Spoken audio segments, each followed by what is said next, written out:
Sljedeća u nizu večerašnjih pjesama s naslovom je Prijatelji, čekajte me noćas. Na stihove Krste Jurasa glazbu je skladao Dušan Šarac, koji je ujedno i autor aranžmana. Pero Gotovac će dirigirati, a nastupat će grupa Libertas i Milo Hrnić.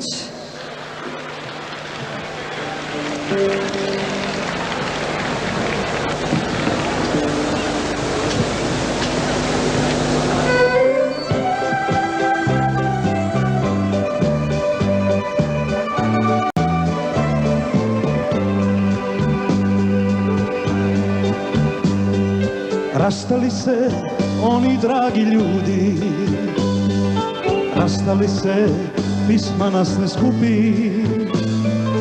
Neko drugi moje zlato budi, neko drugi moje mriže kupi. Razišli se karakovadica, svaki za se, svak na svoju stranu. Ostala je gitara bez žica, naslonjena uz praznu damižanu.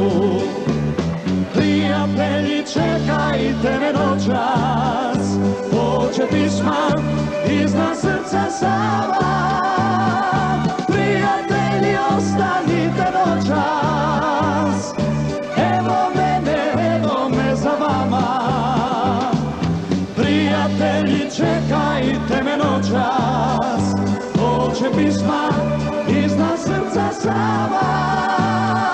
Prijatelji, ostanite noćas, evo me za vama.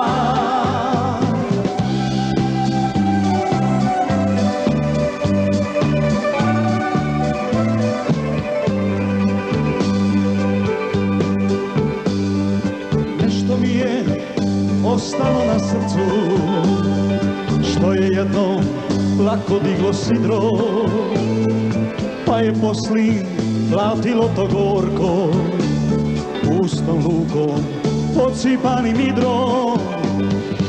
Otišli ste karakovadica, svaki za se, svak na svoju stranu.